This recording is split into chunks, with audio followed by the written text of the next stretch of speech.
Well, good morning, everyone, and welcome to the Financial Empowerment Network 2021 Coalition Building Learning Series. My name is Caleb Stevens, and I'm the CRA officer with WaFd Bank. WaFd Bank is a full-service regional bank headquartered in Seattle with more than 200 branches and service in 8 Western states. Our bank was founded as a community bank in 1917, a mutual savings and loan dedicated to helping the people in Ballard and Seattle to buy homes. We've got a long history of home ownership and helping us to support their goals. Our bank is honored to sponsor today's meeting and look forward to assisting those efforts by creating innovative and deposit and loan accounts to serve the needs of low and moderate income consumers, including the unbanked and underbanked. We look forward to participating. Take it away. Thanks, Caleb, and welcome to this, our second session of a 4-session series. The objective of these series is to offer local and national coalitions the resources and knowledge that they need for leadership development, sustainability, and succession planning. Today's topic is tools and strategies for effective coalitions and collaboratives. Our presenter is Frances Rosebush Baylor, and Fran is the VP of Partnerships and Field Engagement at Prosperity Now, where she works on strategic partnerships, connecting and mobilizing field partners, and hosting the biannual Prosperity Summit. She oversees the Prosperity Now community, where practitioners, advocates, researchers, and other key stakeholders come together to learn, connect, and act on economic justice. If you'd like to get involved with the community, check out the prosperitynow.org/get involved. Before coming to Prosperity Now, Fran served as a local leader in the Prosperity Now network, leading the Thrive Collaborative at United Way of Greater Houston, which is a citywide coalition of cross-sector organizations providing comprehensive financial stability services throughout the Houston and advocating for policies at both the city and state levels. She's been a policy analyst, a mentor, an advocate, and coalition leader. Fran holds an MBA and an MSW from the University of Houston and a BA from Purdue. Welcome, Fran, and again, thank you everyone for joining us today. Thank you. Thank you, Kathy. Thank you, Caleb and Alice, for the warm welcome. Hello, everyone. It's nice to be here with you today. We're talking about a topic that I love, near and dear to my heart, and that's effective coalitions. This slide here shows the loose agenda that we're going to follow throughout today's program. So the list on the left is from a resource, What Makes an Effective Coalition by the TCC Group and California Endowment. And after this, when we share the recording, hopefully we can share some resources with you all as well. And I added on the right some guiding questions that I ask myself as I'm thinking about these topics that will also guide our content for today.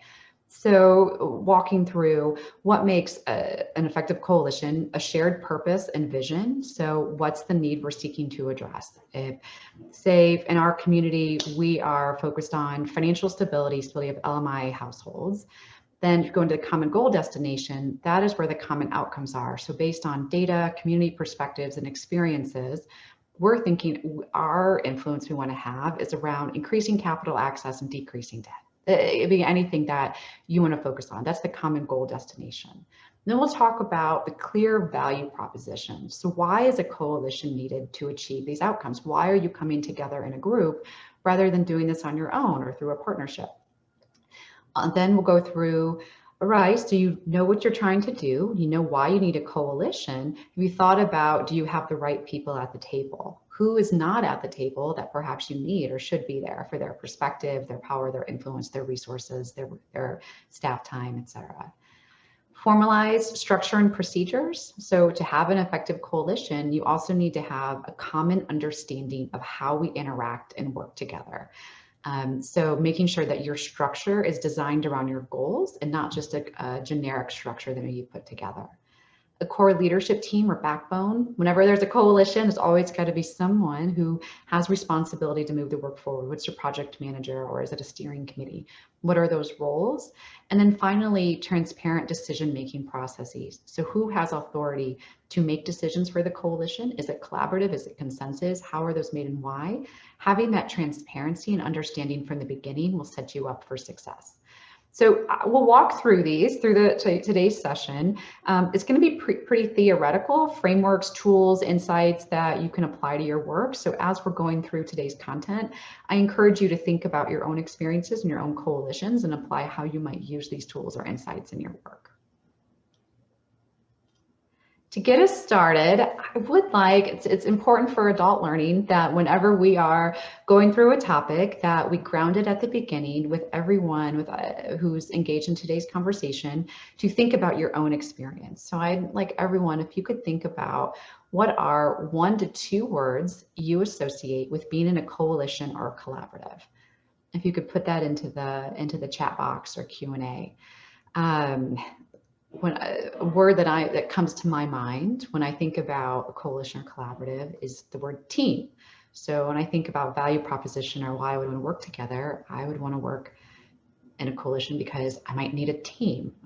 Think about baseball recently. Everyone has a different role, you play a different position, but you're all coming together because you have unique skills and gifts that ultimately we're working towards a common goal.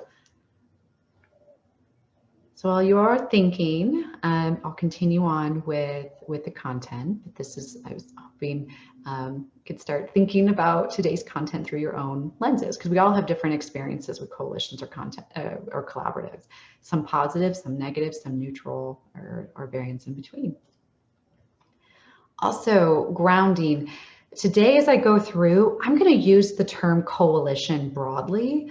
But there are many terms that people might use for a coalition type of work. You may use the word collaborative, where you're coming together around common objectives, membership association. Some of you might have fees associated with it. It might be a campaign tied specifically around advocacy, movement-oriented network, more grassroots in nature, a referral network where a number of organizations are coming together to referral to create more efficiencies and effectiveness for clients, and partnership.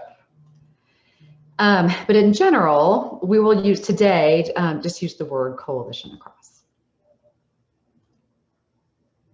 Coalitions serve different purposes. So another grounding thing, sometimes when we're thinking about coalitions, you might have a generic thought in your mind about, oh, this from my experience, this is what it is. There's generally 3 different breakdowns, many examples within them. Sometimes coalitions come together to do information and resource sharing. This is often where you see peer learning. There may be some narrative change work, sharing research across groups, just for the better awareness and education and knowledge sharing of all members. Second, coordinating and streamlining services, oftentimes VITA networks, volunteer income tax assistance, free tax prep networks, organizations that have a shared referral system, a financial coaching network, are coming together or bundling services at a common location. That could be another purpose for a coalition, and also policy advocacy. Oftentimes, coalitions or groups who are coming together to educate, raise awareness, lifting up issues from community. And sometimes coalitions can do all 3 of those things or a combination of them. Coalitions are effective when they reflect community needs and priorities. It's always important whenever we are thinking about the value proposition or what a coalition is going to do, that whatever it is designed around is grounded in data and community perspective and experience. So we're coming together to work together. What is the need? What's driving the coalition? Who is at the table? Who is shaping the work of the coalition to make sure it's authentic and general and inclusive of the community members? And its common mission and what it's trying to solve is grounded in something. There may be a community concern.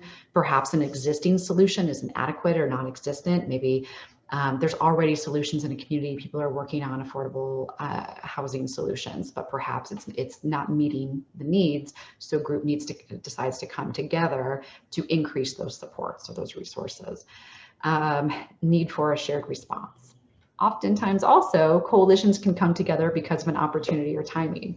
Change in political environment, perhaps there's sympathetic champions. Maybe a news article comes out that talks about debt burden that's happening in the community and the damage that fines and fees are having on workers or people losing jobs. Then city council, maybe a local foundation wants to get involved, that can spark an opportunity for groups to come together to work on that solution and those goals together. Program funding opportunity or a policy solution. A tool that's in here, another tool, and I'll share some throughout, is a link that we have. So my organization I work for, Prosperity Now, we're a national intermediary. We offer this Prosperity Now scorecard, which is a data center that has city, county, metro, state, and national level data on household outcomes and policies at the state level around household financial well-being. And so that's a resource that data can oftentimes help spark and ground conversations around need. Building a theory of change. This is a tool that it's really important. I'm not going to go too in depth into theories of change because I know that I think session 4 is I'm going to talk about logic models and go really deep into this area. But I could not talk about this for a little bit. Your theory of change can be one of the most important tools to help you walk through, build out your strategy, and communicate the purpose of your coalition and what you're seeking to achieve. It's also a great accountability tool and a project management tool because it walks through why are you doing it, how are you doing it, and the outcomes that you seek to achieve. And theories of change can be great ways when you're trying to fundraise for your coalition, you're trying to gain more allies, you're trying to lift up and bring more people to the table around your coalition's goals. It can help you communicate what you're trying to achieve and how people can be a part of the work. This is an example of a theory of change. There's a lot on the screen. I think we're going to be sending out slides. Hopefully you can digest this information more later as I'm going quickly through these things. But this was for the Assets and Opportunity Network years ago, maybe 8 years ago. You can see at the bottom, it had strategies around building network member knowledge and capability, building connections and resources, engaging people in policy advocacy. And then those led to near-term, intermediate, long-term outcomes, and ultimately the goal around dramatically expanding opportunities for families to save and build assets. This next model of one, maybe a little bit more relatable or familiar for the work that you're doing. We did a workshop a few years ago with the Connecticut Statewide Asset Building Coalition. And this was their theory of change they developed, which we started with the why. So they got together as a group and collaboratively talked about what is their vision? Why are they coming together? What's the change they're trying to seek? The how, then what are the activities that they could commit to as a group and put resources behind that will lead to the change they seek to make. And then that's where they got to the short-term and long-term outcomes and put arrows of where those would lead.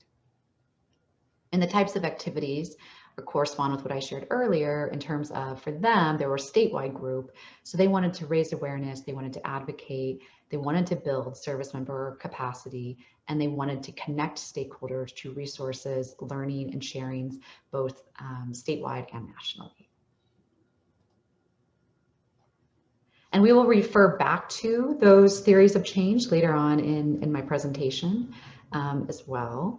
Another thing that I wanted to talk about that's important that I think we don't always speak about when we're doing coalition work is that, yes, there's lots of pros and benefits, but there's also costs. And our job as coalition leaders, coalition builders, or members is to be cognizant about the benefits versus costs and the value proposition of being in a coalition. And so when you're thinking about the change you want to make and why a coalition is needed, there's oftentimes a lot of benefits about why we work together. The great networking, more access to resources, you can pool resources, you are enjoyment of working with others, building relationships, personal recognition of being in a group. You may meet a mentor, you may build skills with someone who works at a different organization or institution as yourself that maybe you couldn't have otherwise. Lots of benefits to working in coalitions. There can also be costs, and so it's always a choice. And so, thinking about some of the costs around time or compromise, or if the coalition lacks direction, is this worth it? Is it aligned with our organization's values or priorities? And so it's important as a coalition leader, if you're one who's managing one, to be thinking about this and making sure that your coalition, the benefits are outweighing the costs, but you're also thinking about the value to your members. Effective coalitions are inclusive. It's important to say that effective coalitions, they make room to value and respect differences in cultural, economic, social, and programmatic perspectives and experiences. So thinking about who's at the table and how do you create space and environment for people to feel included in the conversation.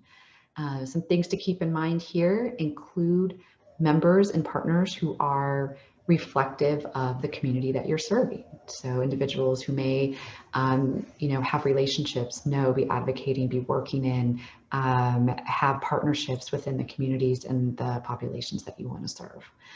Identify social justice or the core values, whatever the core values are of your coalition, and think about how you center those core values as a key element of your work. So one of your core values is around equity. Then thinking about how is that a part of your goals and how is that a part of your priorities that you're accomplishing that. So be clear in the beginning and think about that throughout your work.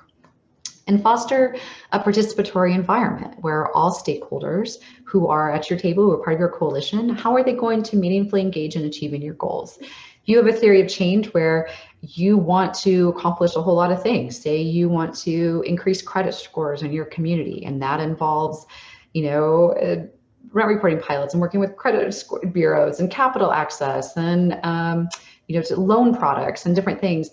Making sure that when you're doing that, you're thinking about, well, if this is what we're trying to accomplish as a coalition, all the members, are there different opportunities or ways that make sense for people to engage in this work? What different roles can they play?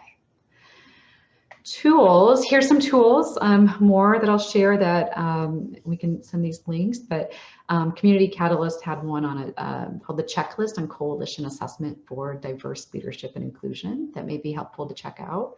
And our organization, Prosperity Now, has a primer called Racial Equity Policy Design and Advocacy. And this is more about creating inclusive coalitions that are specifically focused around policy advocacy.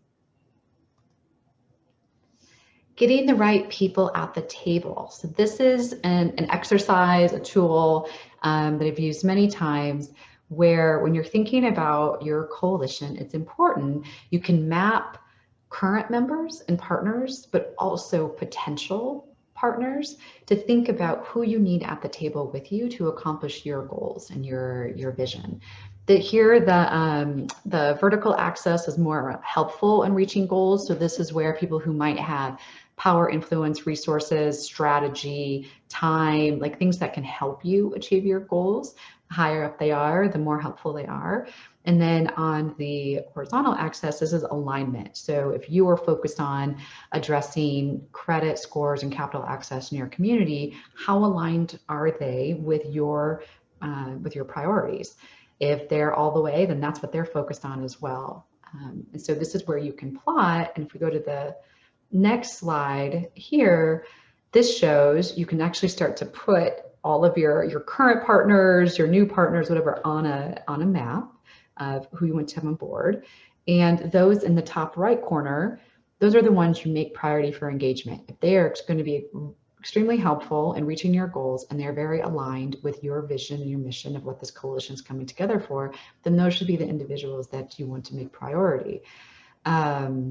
You also have to the left of that individuals who may be very helpful, but perhaps they're not as aligned. You may have a conversation with them to move into alignment if the opportunity is right, if they want to, if there is perhaps something that maybe they haven't thought about or an opportunity to educate, you may be able to help move them into alignment. And then at the bottom right, those individuals likely you already have with you, but it may be worth a conversation and think about how you could get them on board since they're so aligned with your vision. Right, so you've got a theory of change, you've got a goal you're working towards. Now you thought about your partners, who you need to have at the table. So now it's time to think about how do you then move your ideas into action. So coalitions, people are coming together. You're coming together because you believe that you can achieve more together than alone. And so effective coalitions, to do that, there's three things we'll call out and we'll talk through. One is a structure that moves the work forward and shares leadership, divides the work, helps make it more effective and efficient. Two, have dynamic, productive, and well-facilitated meetings. And three, also have effective communication between meetings. I don't know how many of you have been a part of a coalition that over time, there's a lot of energy there. And then, I've been a part of it, I've been a leading one, I've been, facilitating these where 5 months, 6 months, later the coalition communication starts because priorities change, dynamics shift, and the communication starts to wane. And so it's important that the coalition, to achieve the goals, that you have these things in place. So I'll walk through an example of how a state coalition we worked with in Nevada thought about their structure to move their coalition work forward.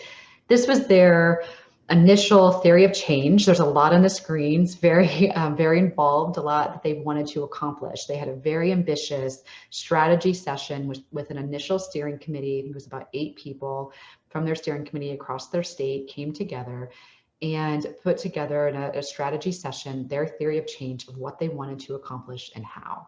And we said, okay, you're just getting started. So what is it that your group of 8 people, it's brand new, is going to focus on in the next 6 months? Let's break it down, because accomplishing that whole theory of change right away can be a lot to take on, especially when you're a new group, new dynamic, and partnerships starting to get to work together. We said, so what in the first 6 to 9 months does your group want to focus on? And then you can build from there. And so they narrowed it down to increasing connectivity between service providers, increasing the capacity of their network members. And for them, increasing the capacity was around access to trainings, to learnings, to national promising practices and research, and advocating for policy change. That's where they wanted to focus. So, all right, that is where you want to start. So then what in the next 6 months does your group want to do those things? Like, what are your concrete activities? And so, all the animation, let's go back. So we, look at the far left. There's 3 things they had here. There was host regional meetings. They wanted to host regional meetings around their state. It's clear this is from 2014, 2015, so a few years ago. They also wanted to leverage the Assets Learning Conference, which is now the Prosperity Summit, a national learning conference in their space.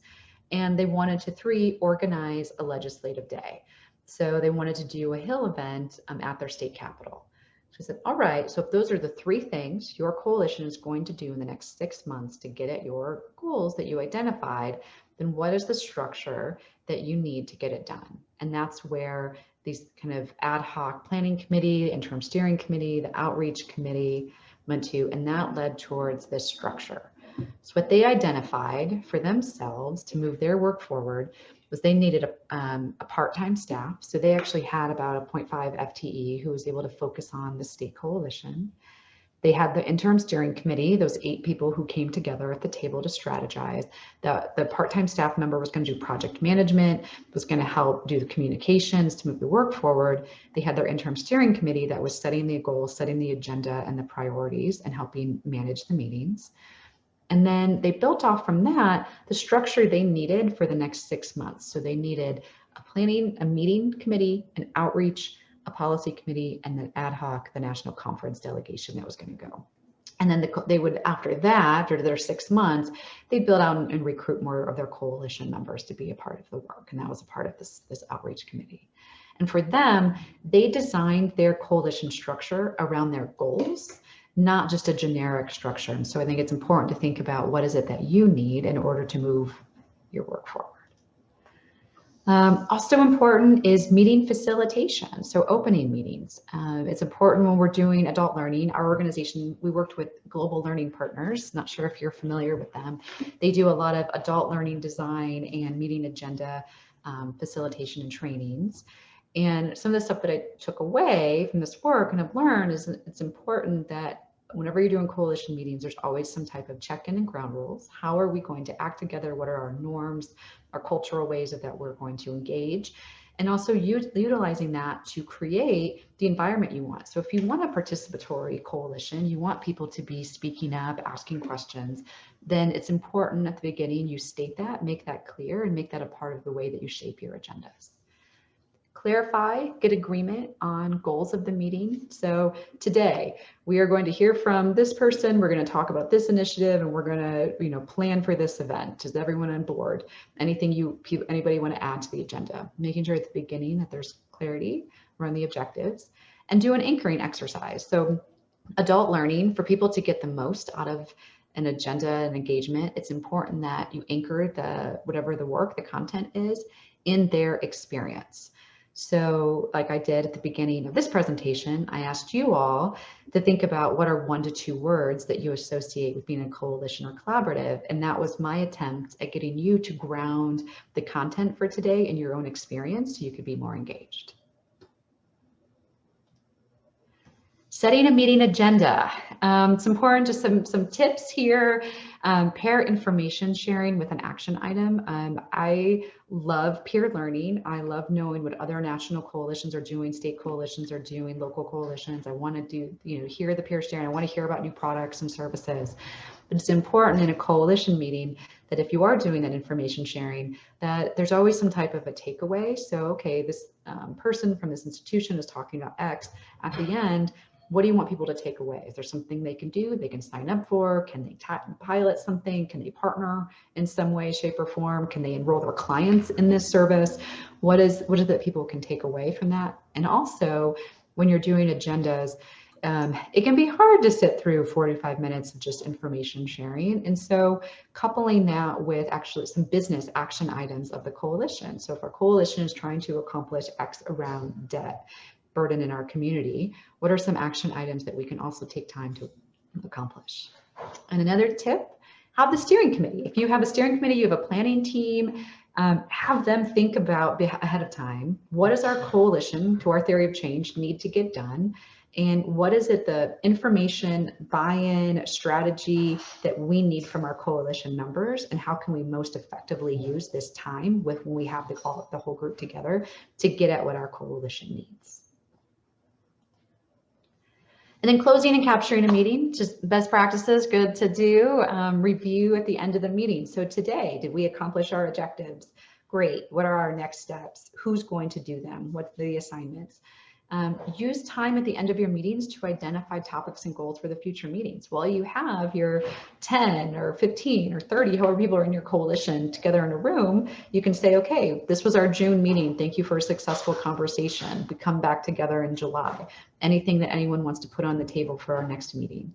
Do a meeting evaluation. Ask people what they think, how they think about the time.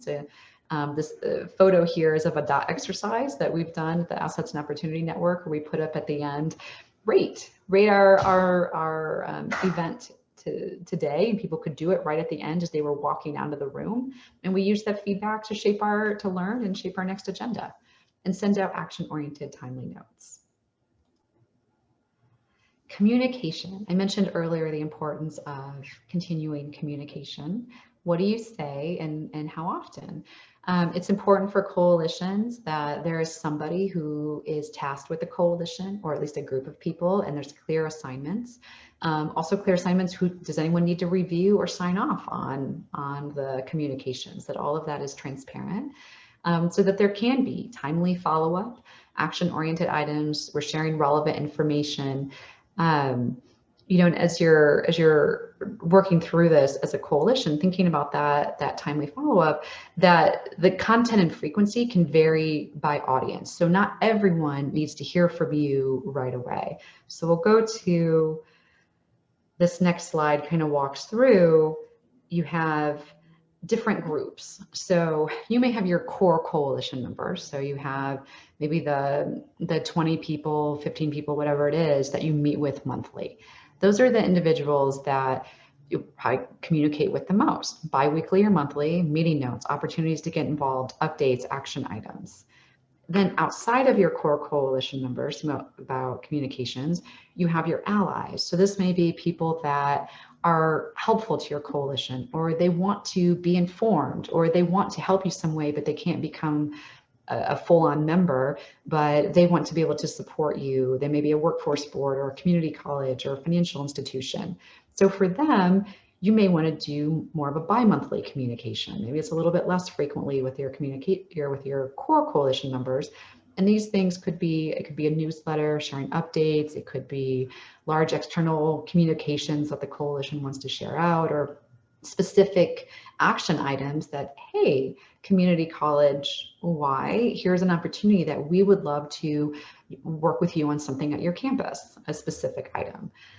And then outside of that, you have your funders and your policymakers. So maybe a financial institution, and maybe a local foundation, it may be some elected officials or city council, whatever that is, that are interested in your issue area. They are supportive of your issue. They are aligned with the work that you're doing. Then perhaps there's more of a quarterly kind of newsletter or larger external communication where you're sharing updates on the work. And then thinking about moving the work forward, it's important to have assignments. So when you have a staff, that's the easiest model where it's okay, I have a 0.5 FTE or 0.25 or whatever that is, of someone who is responsible for taking notes, minutes, scheduling the next meeting, updating the website, whatever that might be. That may not be the case for every coalition. So perhaps there you identify who are the core working group members or volunteers. And so perhaps with your coalition, you identify a working group that is assigned a specific task. Okay, so this working group is our outreach committee. They are assigned with, we came up with who are our targeted members we want to get at the table. So their job is to, between now and our next meeting, reach out to XYZ. Maybe you have another working group that is focused on meetings. And so they get the food, they do the agendas, whatever that might be. Or you could do member volunteers. So perhaps you're trying to host an event at a community college campus we were talking about, and perhaps one of your coalition members works there. And so they can volunteer to help with that specific event, but they may not be a core backbone member of your coalition. So as you're thinking about the work, when you're doing those action items at the end of your meeting, think about the staff or the volunteers or the people that you need to move the work forward. And that's, I think, can be one of the hardest parts too about coalitions, is the resources to do the work. We talked about the benefits and costs of being a coalition, and without the necessary resources or time, it can be very difficult to move the work forward. So having investments in your coalition, having a backbone organization, resources can be critical for a coalition's success.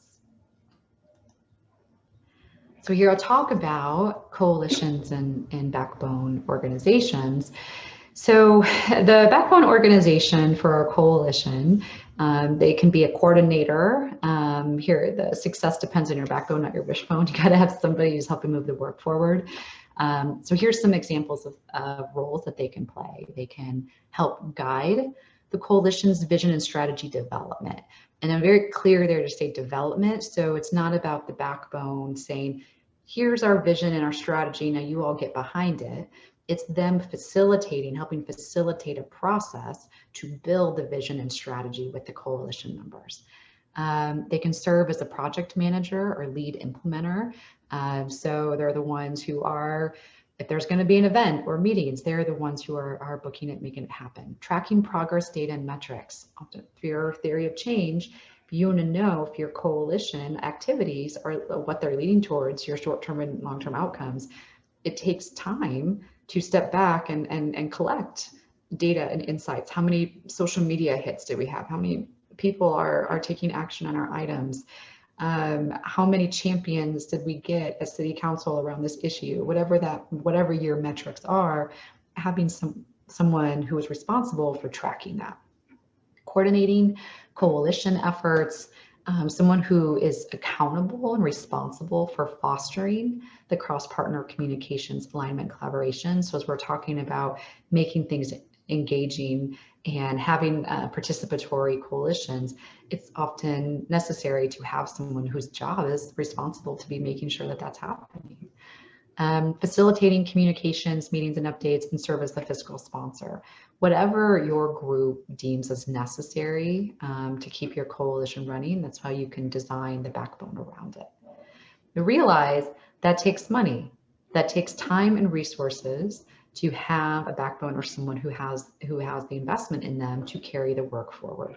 And the number one thing that we hear from coalition partners is challenges around fundraising and sustainability, investments in the work. Coalitions can be harder sometimes to make the case for investment in, because they're not always having that direct, like, oh, our coalition helped 25 people stay in their homes. Our coalition had X impact. Sometimes coalitions have longer term impact to track. Sometimes it is more around qualitative assessment. The coalition helped these organizations be more prepared, help them better serve their clients. It could be secondhand. And so sometimes with coalitions, we have to think very critically about how we are describing the impact that we're having in order to make the case to raise money. And so one of the things that we put together for our partners around the country previously is this slide around developing a fundraising pitch or a strategy, fundraising strategy, and it has 4 components. One, we talked about that at the beginning, and this kind of follows what we were talking through today, is the clear need for change. So what is the data? What is the community experience? What are the community needs, the environmental opportunity, new champions, whatever that is that we talked about at the beginning about why your coalition's coming together? Lay that out. What is it, the challenge that you're tackling? How will your coalition tackle it? What is this need for change? To be very clear about it. And then second, why then is the coalition the right vehicle to tackle that issue, that data point, that community experience that you just laid out? So why would someone want to invest in a coalition to do this work rather than a single organization or entity? Power in numbers, the diversity of stakeholders, the people you're having come to the table. Someone may be really great at housing, while someone is a financial partner. Someone may do lending, maybe someone works directly in workforce. Whatever that is, you might have complementary skills that a coalition is necessary to bring those together to accomplish what you need to accomplish. A coalition could be the right vehicle because of reach to diverse constituencies. Perhaps you have different grassroots or different community partners who are working in different neighborhoods in your community, and they're critical because they are reaching the core populations. They're all needed at the table. Amplified voice in a group, magnified muscle. This is where it's important to include your coalition's theory of change. What is the clear value proposition of the need for change and how you are going to address it? 3, understand funders' perspective. So it's important to stay up to date. Think about who are the national foundations, regional, local, municipalities who are working on your issue areas. Research that. Look at other coalitions in your community. Look at other coalitions in other states or counties. Who's funding them? Who is investing in them? Research that, put up a list, and try to set up coffees. Think about also from a funder's perspective, as you're laying out your fundraising pitch, what questions do you think they will have? They're going to want to know what difference are you going to make in this community that I'm investing in? How are you sharing resources amongst your group if we make an investment here? How will investment in your coalition be complementary or work alongside other investments we're already making? Think ahead about those questions and how you would address them. And then 4 components of a request. So putting it all together, laying out your need and case, your vision, your goal, your value proposition, activities to get there. What are the time frame of your activities? List of desired outputs and outcomes, impact measures, and your budget, including in-kind. We do a lot of coalition work on in-kind, and when you're putting that out there for investment, it's important to talk about that. What is the in-kind? Is it space? Is it printing materials? Is it in-kind access to a Zoom account? All of those things are actually a part of the coalition's budget, even though they may be in-kind. So that was a lot of information that we just went through in a very quick period of time. As a reminder, we talked through these things. So for an effective coalition, you have shared purpose and vision, common goal destination, clear value proposition, a strategically engaged membership, formalized structure and procedures of how you're going to work together, core leadership team or backbone, and transparent decision-making processes. Who has authority to make decisions and how? I don't know if we talked through that one as much now that I think about it, but that is just being very clear up front. Is our coalition making decisions on a consensus basis? Is there a chair of our steering committee and they have the final say? Does our steering committee have the say? It's okay, whatever decision that you make, and I think it's up to the coalition to decide that, but being clear at the beginning and transparent about those processes. But I will now, Alice, it is time to open it up for audience perspectives and Q&A. I'm curious, about the audience perspectives on this. So thank you so much, Fran. And please, everyone, we want to hear your perspectives and get your Q&A. We do have one. And so the question is regarding the right people at the table. How do you handle the inclusion of a party, the absence of whom presents a political challenge more so than the benefits of their potential to contribute? I'll read that one more time because that's quite a lot there. So the question is regarding the right people at the table. How do you handle the inclusion of a party, the absence of whom presents a political challenge more so than the benefits of their potential to contribute? Yeah, it sounds like there's some critical thinking here to think about the pros and cons of working with this group or how you handle it. Because how I'm hearing this is that having them at the table isn't actually going to help you accomplish anything more. So that it's more about like, oh, for political reasons, we would get more traction because their name was on it.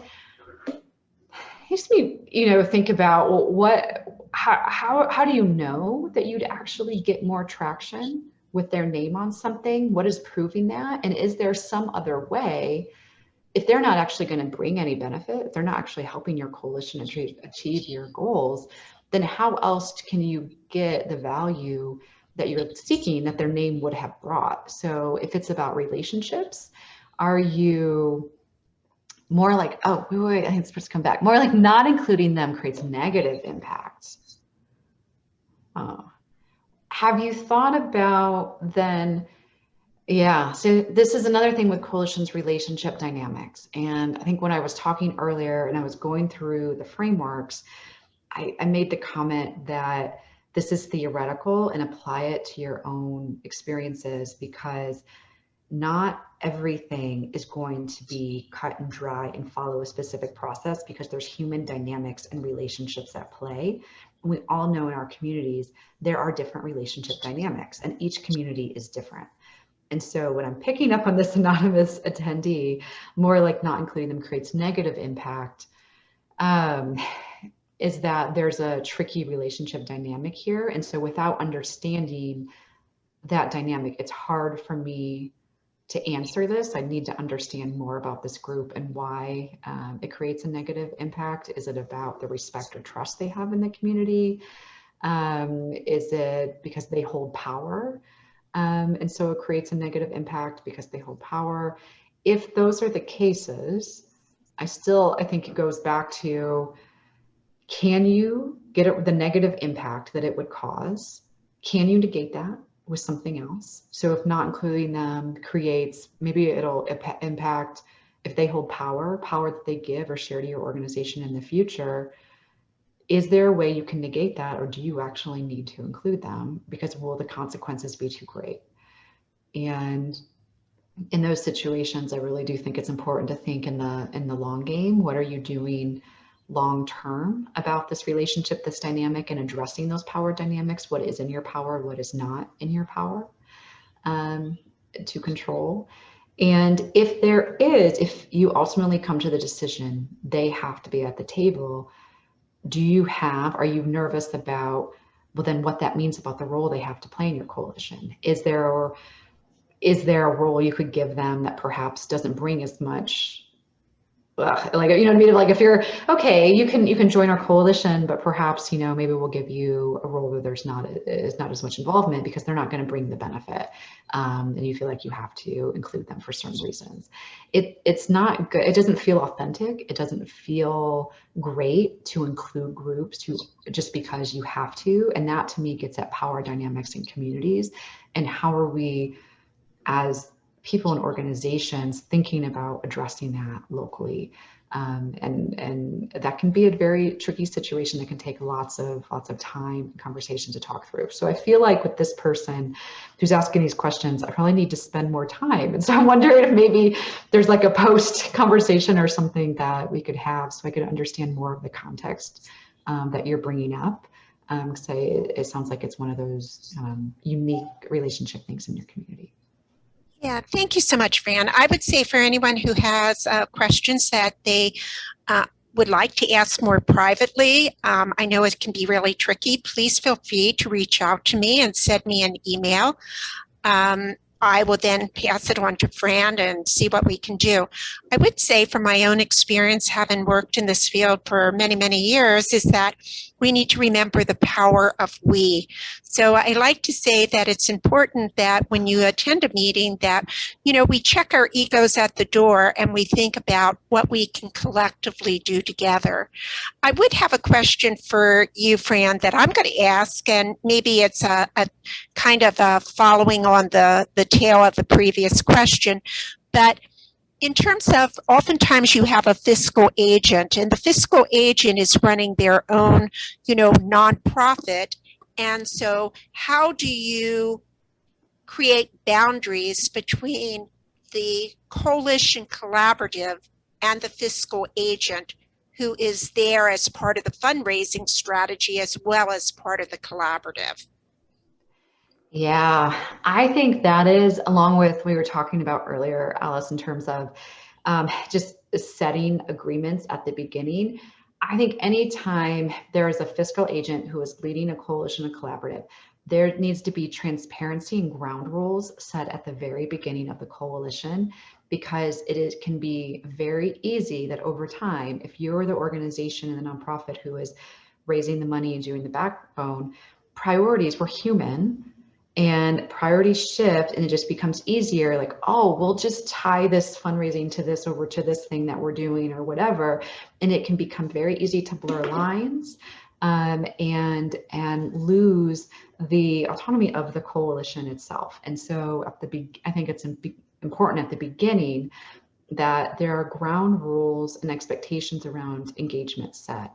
And if there are different power dynamics, as our first question was talking to, that is a part of, when we're talking about setting meetings at the beginning, we're talking about the structure, that there is a conversation at the beginning about how we are going to operate together.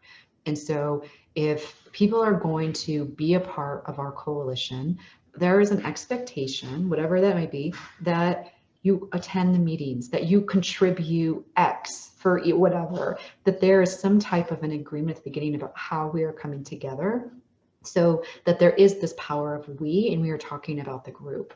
And I think when things start to go off the rails, or you start to lose that we dynamic, and it becomes more of an I with a little bit of this, that there is some accountability measure in place, and usually that's a steering committee that is made up of other individuals in the group that can remind individuals, this is about the coalition, we set these ground rules at the beginning, and these are the goals we're trying to accomplish.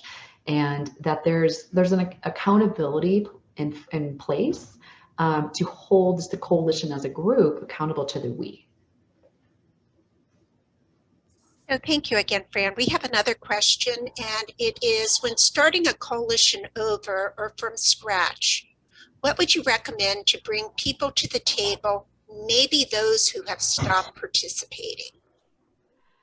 Yes. I think that's where you go into, one, the research, the qualitative research of, well, what happened?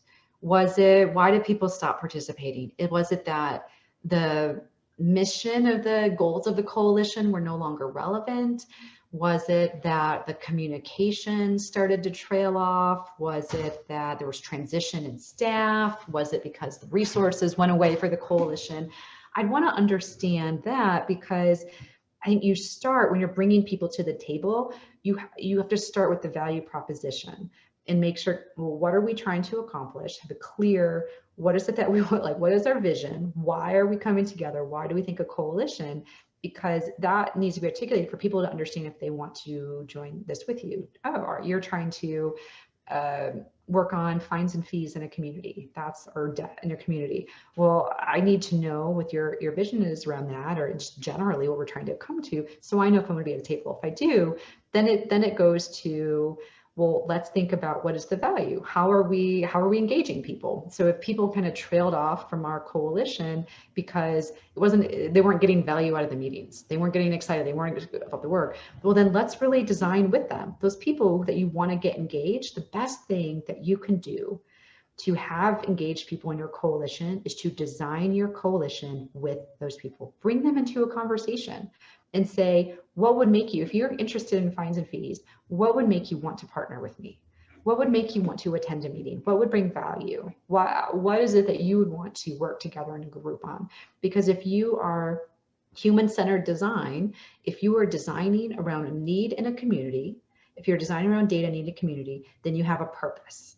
And if you were designing also with your coalition members, then you have their input already about what it is that they're going to be excited about and what it is they would want to engage in. And it becomes less of a guessing game of you trying to get them excited and more of a group we designing it, and then really stick to it. So if what's going to get people excited coming back to the table is concrete goals and objectives, then sit down in a room and come up with those. If it's going to be resources, then okay, how are we going to work together to go fundraise to bring those resources to the table? Whatever it is that they say that they would need, then that's how you get them engaged and bring them back. So thank you, Fran. I love that response. And I would say, especially around the human-centered design approach, I guess one thing that I would add to that too is when we're talking about value propositions and design around what the need is those value propositions and needs can change. So we saw that with the pandemic. What we did, 2 years ago may look a lot different today. And the other thing that I would add too is making sure that, we keep a historical perspective in everything that we do, and making sure that we're educating individuals that are new on the collaborative and the coalition and the work that was done, and making sure that they're welcome with new input, and making sure that we're open to new ideas. And that can be really challenging, I think, when we get really kind of set in doing things one way, and making change, let's face it, is very hard. Mm-hmm. It is. I know we have 1 minute left. Should we talk about next steps? Yeah, let's do that. Great.